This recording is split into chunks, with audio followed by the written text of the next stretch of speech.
Hey, Rob here. Thanks for joining me once again. Man, this is a frustrating comic book.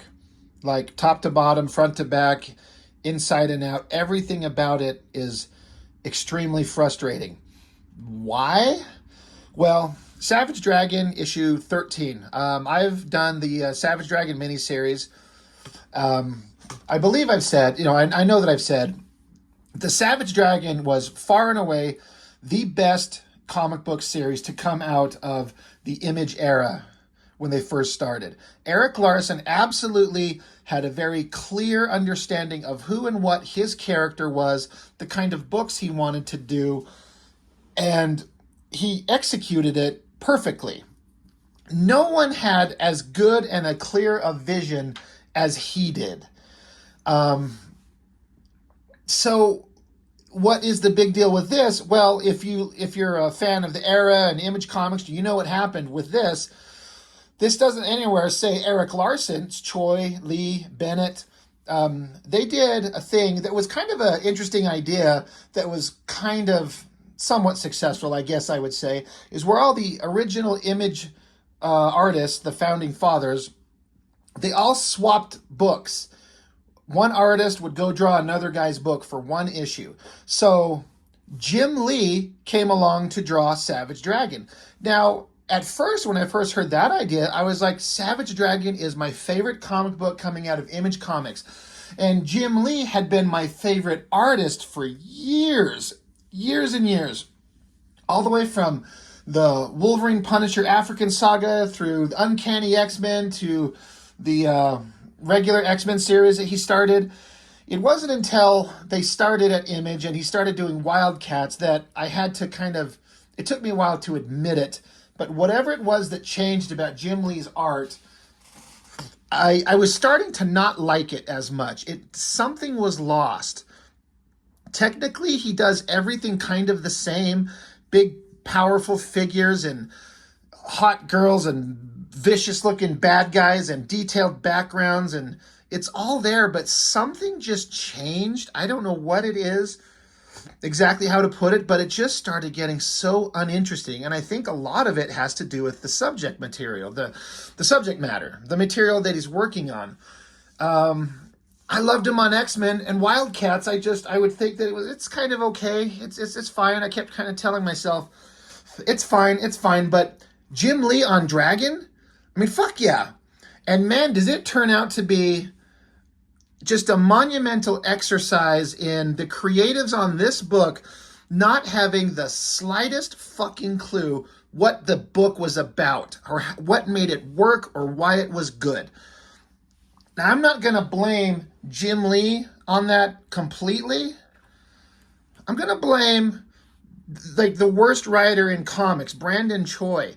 This guy is not a writer. I don't mean any disrespect to the man himself. I don't know him. I don't know anything about him except he wrote for Wildstorm and Jim Lee and Image Comics for a long time. And he never wrote one goddamn thing that was worth two drops of monkey piss.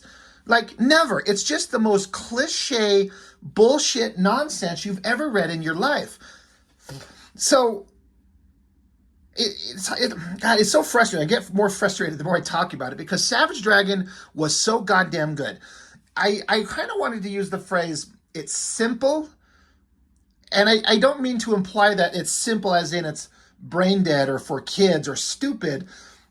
But it's a simple kind of action comic book written by a guy, Eric Larson, when he's doing Dragon, who understands the character and the way that they speak and they talk and how to set up story points and pay them off down the line, how to do a comic with great dialogue, interesting characters, explosive action and fights. Everything that works in Dragon is 100% missing in anything that Choi and Lee did in this book. It's like they don't have the slightest fucking clue what the book is about or what the material is about. The best thing that could have happened is that Eric Larson would have written the book, written out a script, and then said, here, draw this, instead of bringing on this guy to write this. Because this isn't a Savage Dragon comic book. If you know Wildcats, it's a grifter story. This is just like another issue of Wildcats. And man, is that shit wildly fucking uninteresting. It's all kind of like political government subterfuge and secrecy and like trying to write shit that's way more deep and thoughtful than these guys have the ability to create, especially him. It's like bad B movie, action B movie bullcrap. It's so terrible. And I guess I shouldn't be so, I shouldn't rip on him so hard, but it's so goddamn bad. Like everything Brandon Choi did was terrible. And then Jim Lee, he's a great penciler, but I don't know if I ever felt like he was really truly inspired anymore. It's hard to say. Maybe he was. I should mention, like you see on this cover, it says Jim Lee, and you see this little, where it says bye, and a little picture of him. If I remember correctly, this is the last thing that Jim Lee drew, this book, before he took a sabbatical from comics. He dipped out for, I want to say, a year or two or three, something to that effect. I don't know. So I don't know if he was uninterested. It doesn't show in the artwork. I mean, he's drawing characters and he's got perspective and details and everything. Like, it's all there. It's just not interesting.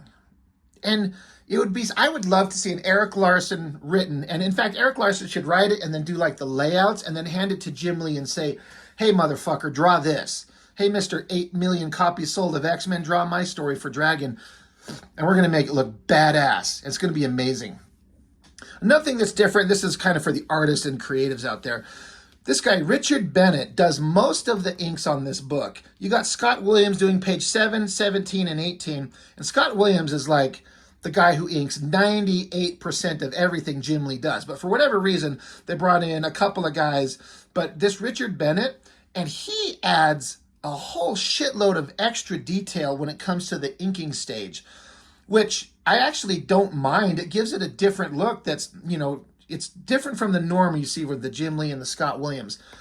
But he really adds all kind of details. Richard Bennett does a book of his own called Brass. We'll have to dig it out, man. That guy, that motherfucker wanted to go hyper detailed on everything. He's certainly got that interest in his artwork, and he adds it when he inks over guys. So I can't even begin to like formulate thoughts on how to explain the story that goes on this thing in any way that fucking matters. It is so different from anything you would see in Savage Dragon, and it's almost unforgivable. If you know Eric Larson and the Savage Dragon, there is a certain way to draw his fin on his head that is correct. And this is not it. Like the back part of it, there's supposed to be a piece that tapers down and touches the back of his skull. And then this part, there's supposed to be basically like another one of the, like the spines that make the framework of the fin itself. Another one that comes out like this and then connects up. It doesn't stand up straight. You should be looking straight at the edge of this. This edge here should be basically coming out straight. And when you don't draw it right, it looks wrong. I mean, if you've never read The Dragon, then you may not know. It doesn't stand out to you. But for those of us that were fans of it, and Larson would point it out all the time, how everybody gets it wrong, including Jim Lee. And the thing that made Dragon interesting, he was a cop, sure, so he's got him in a cop setting, but he's this giant, monstrous, super strong, badass motherfucker. And he's just kind of like another guy. Like, the thing that makes him really interesting and a badass, super strong cop, like, Eric Larson always drew him with exaggerated muscles to kind of overemphasize how big and strong he is. And Jim Lee doesn't have that tool set to kind of caricature it up or a cartoony vibe. It'd be interesting to see him try, but it just makes him look like just a green dude with a fin. And nothing about Dragon that's interesting is here. And he's barely in it because it's all about fucking these douchebag idiot twats here talking about some bullshit that's stupid. And then you got, what's it, Cole Cash? Is that Grifter's regular name? And some chick with the longest neck you've ever seen in your life. They're talking, they're doing stuff. Violence breaks out. There's shootings, and then there's more shootings, and Grifter's shooting, and he's shooting, and there's more shooting, and it's all well drawn, but I can't say that there's anything missing that Jim Lee does good, except for characters I give a fuck about. You kind of might be able to pretend and fool yourself that you like Grifter, but he gets more interesting in the hands of another writer and another artist in later issues in Wildcats. But here, he's just a guy with guns. And I'm here to read the dragon and all those crazy-ass characters that Erik Larsen had in that book that made it so fucking interesting. Oh, here the dragon shows up. There's a big hole in the wall. Somehow, I guess, boom, he smashed through. And then bad guys just start powering up. So there's some punching and more punching and some shooting.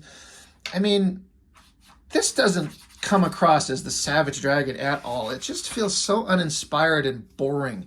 I kind of dig this silhouette of dragon. That kind of works. That's kind of starting to feel like him. Again, there's that fin that's just fucked up. It's just wrong. But more of these characters we don't care about. Bad guys in a bar or a strip club or whatever the fuck they're at, shooting things up. The nurse from Dragon wakes up and they're got stupid Wildcats guy here and they're just talking. It doesn't matter. It's boring. It's not well scripted. It's boring dialogue. And again, he just might as well just be a green guy with a poorly drawn fin on his head. All these stupid characters that we just don't care about. And again, why am I giving a shit about... Why is this an issue of Savage Dragon, but it's focusing like 80% on a Wildcat character? Can we have an issue of Savage Dragon about the Savage Dragon? Oh, and then once again, as is the case with the Image Comics characters, they've always got some big badass. Oh my God. If you watch my videos, I ranted about how at the end of Savage Dragon #1 and at the end in Wildcats and Cyberforce, there were new super badass bad guys that were introduced by, you see the back of them staring out a window, and here the fuck we go again. And, I mean, is that a good design? I guess you could look at, like, if you're just a casual observer and you look at it, oh, that's pretty fucking cool, but it's just a big mishmash of technological bullshit. I think his name's Demon Seed, I think. He never is anything. He never does anything. And he has not 1 ounce of the interest of any of the villains or monsters that the dragon fights in his regular comic. This looks like a bullshit, stupid fucking retard villain from Wildcats universe, where they're all look tough and they're not interesting or threatening or scary or have any kind of payoff on any level at all. But no, we got to introduce a new guy. Why can't they just have Overlord in here like Dragon would have in the regular run? But no, we got to have all these other characters, and we got to have them standing on roofs with a planet floating in the near distance, you know, fucking up Earth's atmosphere because it's so close. These guys got to pull their guns on each other really close. Poster insert by Jeff Rebner. Again, no disrespect to this man. I've never seen him since he was doing all these pinups, but I never liked his artwork. There's nothing there of any kind of interest. Anyway, moving on from that, sorry. Andy Smith was a good artist. He's really good these days. Anyway, just more tough guy bullshit, like B-movie action shit. They're standing around and they're talking and they're talking and they're talking and fuck off. That planet is floating even closer. Gonna smash into Earth and kill them all. Good. More shit, more shit, more shit. It's just shit, shit, shit. God, this isn't as interesting or relevant contextually if you haven't read The Dragon and understand how goddamn good that book was. There wasn't a panel or a page anywhere in Dragon in the first 75 issues that I was ever bored with. I am bored with everything in this fucking thing because it's all about Grifter. Oh, the dragon shows up again. There he is. He's holding Grifter up. They're having some tough guy talk. The bad guy, guns are pulled, bullets are fired. Suddenly Grifter and Dragon are dropping in from a big skylight. That's kind of like a Rob Liefeld layout here. You know, a bunch of characters diving in from the roof, blasting guns. So that's mildly entertaining right here. That's okay. But they shoot, they fight, they shoot. Who cares? Who gives a shit? Bad guy flies off, goes away. So he's nothing. He's nobody. So they take off in a boat and get away. And then Grifter pulls out a bazooka, and it's not very clear, but he fires it and hits this boat that I guess some of the bad guys were getting away on. They get away, it blows up, and they all have a little chit chat. They shake hands because we're all buddies now. And then Grifter and this other dude, whoever the fuck it is, I think it's supposed to be his brother. He's Cole Cash, and that's Max Cash. Such stupid names. And blah, blah, blah, and finished. It's over.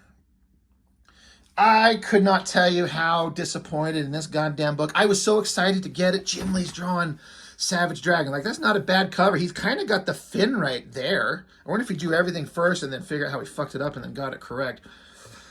That's kind of cool. But the rest of it is just terrible. God-awful shit. And you get into the letters pages. Eric Larson was talking about how he had mixed feelings about this because he wanted to do 100 straight issues of Savage Dragon, and this issue 13 interrupted that flow. And so now he's like, well, maybe I'd have to do 113 straight. Now he's approaching 300 issues, and he's done every goddamn one. And he did go back and redraw a whole other entire issue of issue 13 to slip into the run. So like 1 month, he published 2 books. It was issue whatever he was on at the time, and then another issue 13 to fit in this fucking bullshit that sucked. And so Eric Larson, he earns the title of bad motherfucker because he is just writing, drawing, and doing everything with complete creative control over his character all the way from 1992. Is that when Image Comics started? This is published in 94. He's been doing it by himself, well, not by himself exclusively, but writer and artist and creative control of Dragon since 92 all the way up into today. And I'm sure he looks at this, if he was being completely honest, I mean, he wouldn't be disrespectful to Jim Lee or his buddies or the event that they all agreed to take part in. But I bet you if you asked him, he'd look at this and go, man, fuck that book. Fuck it. It sucks. It is not anything like The Dragon. So, fuck Brandon Choi, his writing.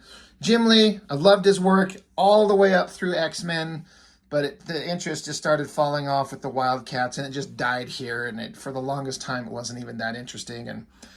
But he can draw. I think his heart and soul was in it. He was just done. Let me get out. Let me go take a break. Anyway, Eric Larson, you're a bad motherfucker drawing The Dragon. Kind of sucks this little hiccup had to happen. It could have been amazing. I can't tell you how much I would love to see an Eric Larson written and laid out issue of Dragon and then hand it over to Jim Lee to draw. That has the potential to be interesting. But anyway, I digress. That's all I've got for now. So thank you for watching. I'm curious if any of you have read this and what you think about it.